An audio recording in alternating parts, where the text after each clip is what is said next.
aka Smiles Behind Lupus.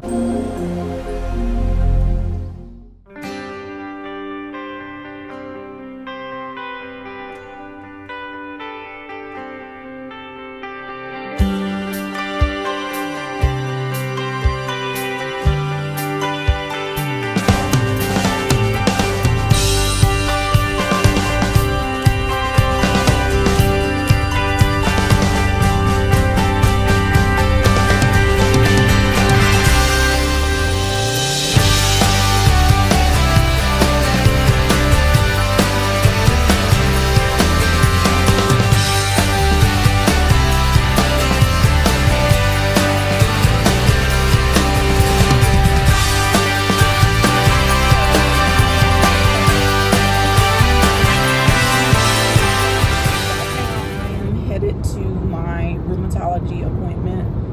I have to be there, I think it's like 10:10, so it's 9:20, and it's about a 45-minute drive, but I've been driving already, so I think I have like 30 minutes left. Then this afternoon I see the pulmonologist, the new doctor that my heart doctor sent me to, so I'll bring you guys along. So I will be back a little late.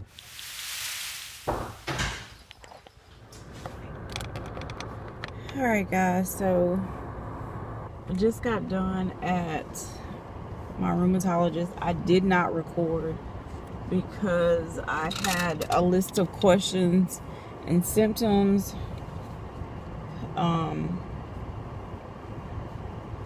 that I needed to go over with her, and they were on my phone, so that's the only reason I did not record.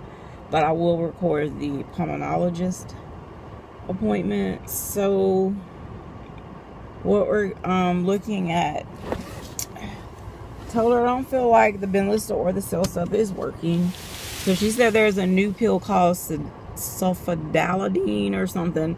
I'm going to look it up and put it across the screen. So what we're going to do is, she increased my CellSup.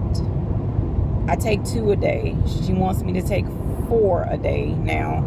2 in the morning, 2 at night. And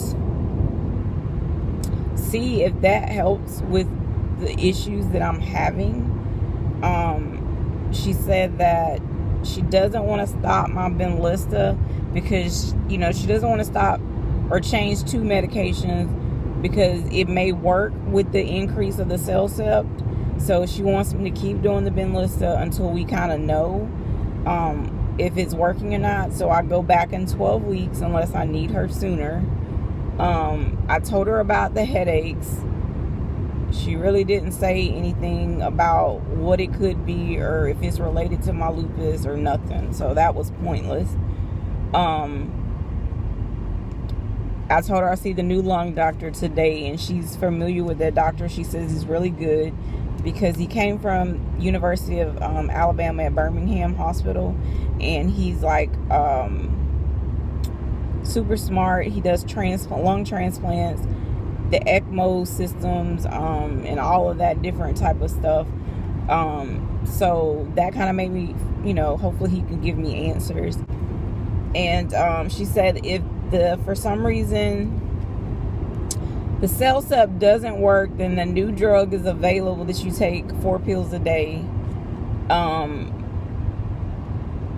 But you could take it along with your CellSup, but it's like a sulfur based drug. And I'm like, well, I thought you couldn't do sulfur with lupus. And she's like, no, that's not true. And I'm like, you know, I just get the runaround. Like, who are you supposed to believe? Like, you research stuff and they say sulfur based, you know, drugs can cause you to be worse off and flares and, you know, cause all these things, but then she tells you something completely different. And I'm at the point to where I don't know, you know what I'm saying? Like, fine, just increase the CellSup. Because I don't want to try a new, honestly, like a pill by mouth. Because she's like, well, what happened with Plaquenil? And I'm like, I lost like 70 pounds because I was sick as a dog. You know what I'm saying? Like, she's like, oh, yeah, that's right. And I told her about the blurred vision. And then she was like, well, you had a CT scan last year. And I'm like, or MRI my brain. I was like, yeah. And I was like, I don't know what's going on, but something's not right, you know. And I don't know. I don't feel like I accomplished anything besides getting my cell sub increased, which, to be honest, I would have done that anyway, like to increase my cell sub. But I don't know. So it's really time to like really pray and fast about this situation and these medications, because it just gets so frustrating that you take these medications and you come out with other side effects, but if you don't take it, then it could be detrimental to your health. And like, it's just a lot. Like, I don't know anymore, and I'm just like really frustrated. I was laying down in our office because I just don't feel good. Like, my feet are on fire. I don't know. I really don't know anymore, and I'm just like over. One thing.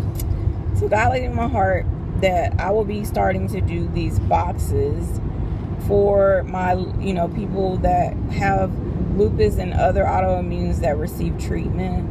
I'm still working out the logistics, that I'll pick a person a month, one individual each month.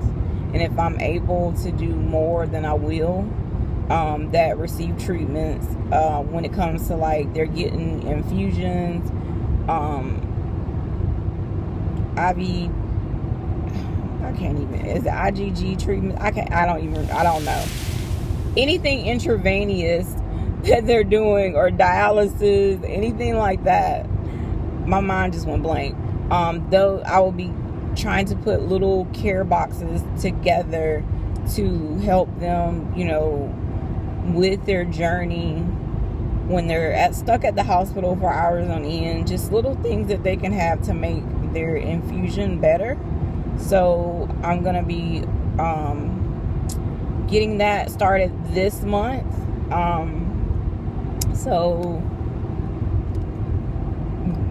I guess comment below if you receive any type of infusion dialysis treatments currently for your lupus or autoimmune. So let me know below, and I can start making a list. That way I can pick a person, each month that will get the care box from me. And I hope everyone, that gets to receive the box enjoys the box. So, yeah. I just got to follow God's direction and do what I'm told, because he talks to me a lot about doing a lot of things that I'm like slacking and just taking my time. And I got to do better. So I'll be back later, guys.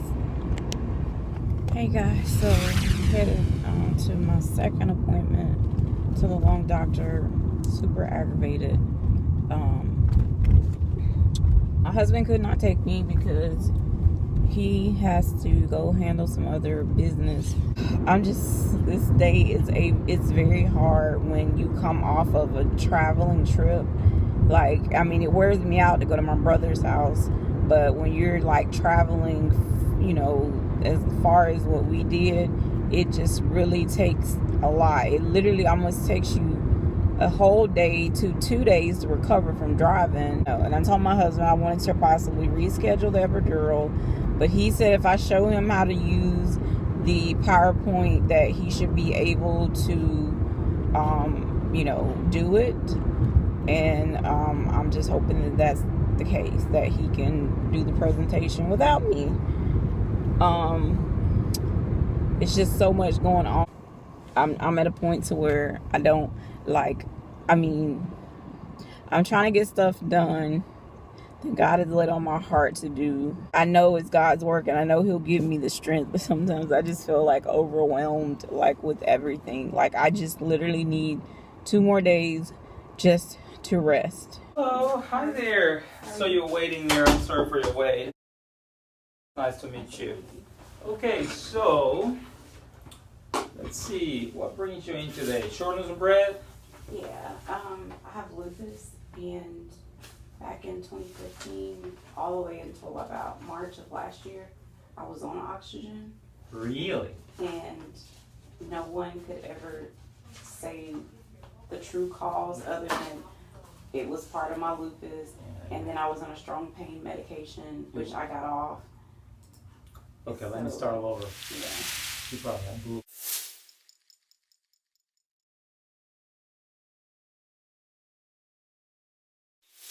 But it's a condition called boop related to lupus that is hard to diagnose, and people keep calling it pneumonias. But let me.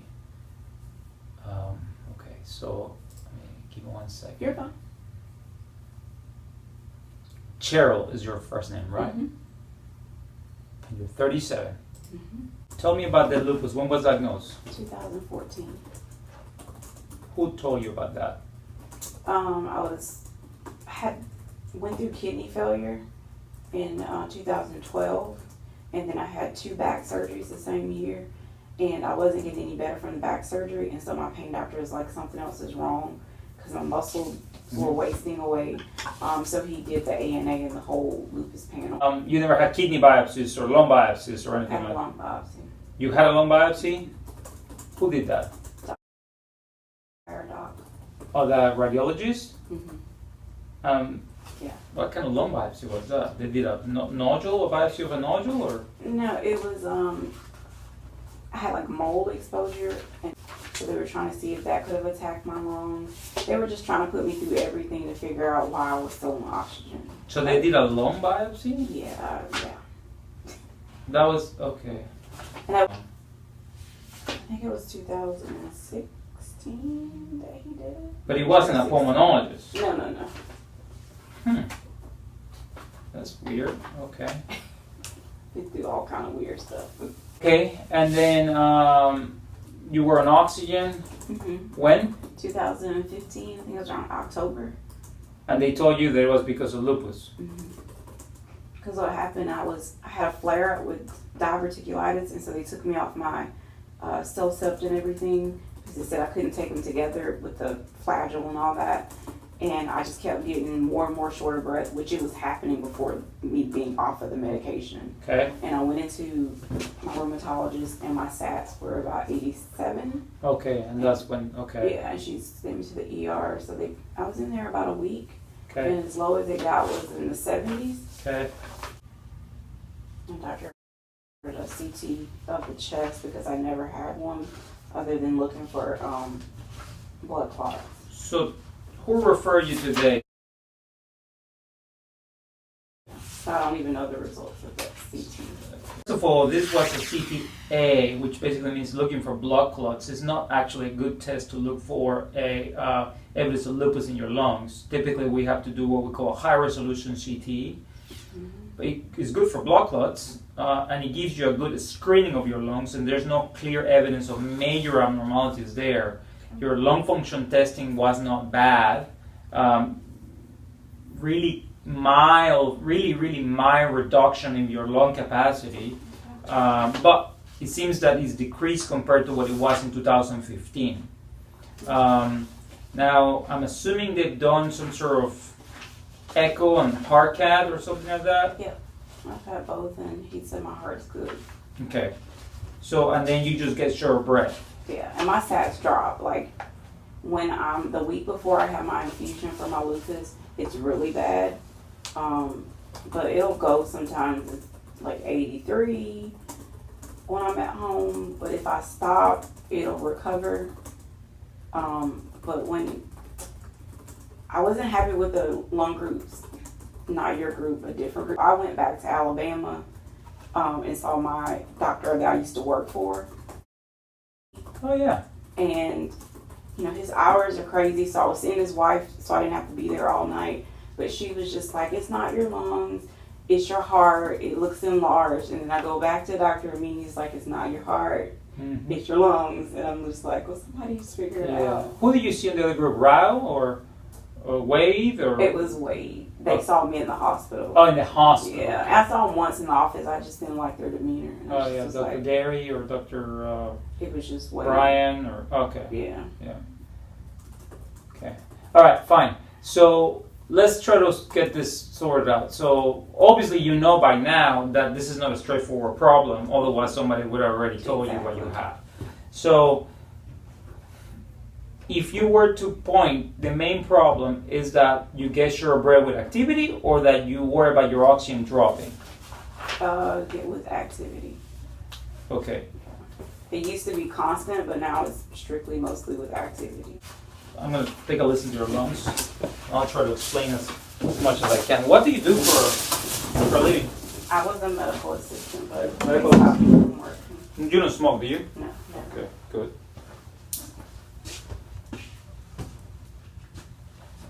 Couple of nice.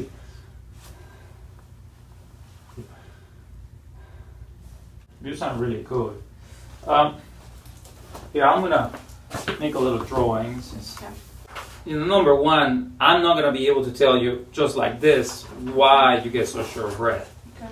But I can actually explain to you the different possibilities. So this is your trachea, and the trachea brings air into the lungs, and there are pipes. Okay, there's a bunch of pipes. Okay, if your pipes get affected, that's called asthma. You cannot move air. Okay, your lung function number of the air that you can blast in and out will be low. Your function is about 75%. Okay. Normal is 80. So yeah, it is a little low. Could you have a little component of asthma? You could. Okay. Do I think that explains your shortness of breath? Probably not. But okay, that's the one thing. Rule out asthma. Okay. Unlikely, but rule out asthma. Okay. All right. Have you ever tried an inhaler? As a child, they said I had asthma, but So that's the other. So that's the other possibility. Just instead of doing the test, we can give you just an inhaler. Okay. Now here's it. Lupus can affect your lung. It can give you scar in your lungs. Okay, scar like that. And now your air goes in, but the lungs cannot use the oxygen. That will create oxygen drop during your walk test. And it was fine today. Now, it has to be a lot of drop, and that means a lot of leak to be able to detect a drop in your finger. So you could have a little bit of something that your brain is smart enough to detect that it does not get reflected on your thing. But what is more common is that you have red notes or something that precludes from them to have a good reading and makes it look low when it's not low. Okay. Right now, I don't have evidence of scar because your CT didn't show that. It wasn't the best protocol, but it's a good screening tool. So do I think you have bad lungs? Probably not. Now, lupus can give you a pulmonary hypertension, which basically means this is a heart, and it kind of brings blood into the lungs. And if he tightens the pipe, this pipe and this pipe by lupus, then your heart grows and it starts getting bigger, and you get in trouble. You get short breath. Your echoes, and he probably doesn't think that you have pulmonary hypertension. Okay. Now,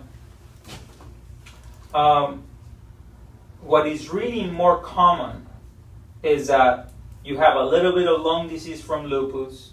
Okay. You have some history of diseases in the past that led some scar in your lungs. And when you try to walk around, your oxygen drops just enough for your brain to feel it, and then you become deconditioned, which basically means you're out of shape. And so when you try to walk, your heart rate, if I go do a walk with these ladies here, my heart rate will not be 128. My heart rate will be 90 because I exercise. You don't. And so between your heart being out of shape and your lungs having a little bit of leaks from whatever happened to you before, it's enough for you to feel short breath. The question is there treatment for that? No, there's no treatment for that. What I'm going to do, I don't think that we're going to be able to get another scan approved right now. Okay, I can order it, a special one, but typically it gets denied after you just got one. I need to get a good comprehensive breathing panel to see. There's a number called DLCO that measures how much oxygen you're leaking. Okay. And if that number is 50 or 60, that would explain your shortness of breath. If that number is 80 and your FEV1 is 80, then I'll be telling you, even if you have lung disease, it's very unlikely that that's making you short of breath. That's what people keep punting. But you still feel it. So okay, so we'll do a few tests, and then we'll see each other in a month and see where we go from there. Does that make sense? Okay. All right. You're gonna do a test called methacholine challenge. It's an asthma test. Okay. And you're also gonna get a full comprehensive breathing panel. And then I'm sure you already got the echo done. The ultrasound of your heart's already been done by. And you've never had a blood clot, right? No. And when you were sick, you didn't have a blood clot. No. In 2015, look what it says. It was read by the guy that I don't like. It says there is some reduction in the diffusing capacity. That's all he says. The diffusing capacity is this DLCO number. He doesn't describe the number. He doesn't tell me what it was. He just basically says there's some reduction. So I don't know what that means. But I suspect that your number is going to be 50 to 60. And it's going to be reflective of whatever happened to you before. Okay. Probably what happened to you before, you had a BOOP, which is a type of pneumonia related to lupus. So now that you established care with me, if you ever get sick in the future, you're going to come here right away so we can treat this fast, so it doesn't leave any more scar. Okay? So let's get that testing done, and then we'll see each other. Okay. Questions? You taking Celsep? Yeah. Okay. She just increased it to 2 in the morning, 2 at night. Good. I just saw her today, so I haven't started. 2 of the 250? No, 500. Oh, so you're going to go 1,000 twice a day? Yeah. Oh, wow, okay. Yeah. So that scarring, like, in this part right here of my back, when I do have, like, the shortness of breath or issues or flares, I feel like I have, like, a golf ball or something, like, inside right in here. Mm-hmm. And I don't know what that is. I don't know if it's my lung. It's probably not your lung, but because you would have shown something on the CAT scan. Okay. Yeah. It's probably some spasm. Okay. Where is it? It's about, like, right in here. Right there? Mm-hmm. So this is your paraspinal muscle here. So it's either your rib or your muscle fiber going over there. Yeah. I mean, it could be your kidney, like a kidney stone, but that comes with a lot of pain. Yeah. They got to do a special test for that. Okay. 1, I'm out of shape. That's number 1. Number 2, he said that he's going to order some more. Have to do a breathing test, a complete new PFT, pulmonary function test, some lab work, a whole bunch of lab work, and he wants me back in a month. He said that should give me time to get everything. I mean, he's really nice. I mean, he knows what he's talking about. Monday. It is not Monday. It is Tuesday. And I'm just not realizing that at 5:30. Hey guys, I wanted to close out the video. I'm super tired. I fell asleep. I don't even know what time, but it's about 10 o'clock. Just now eating a peanut butter and jelly sandwich for dinner. And I'm going back to bed because we have to be up early tomorrow. Not really feeling the best. I did not take my pain meds or anything. I'm just hurting. So I'm going to eat this and take my night beds. Be blessed. Thank you guys.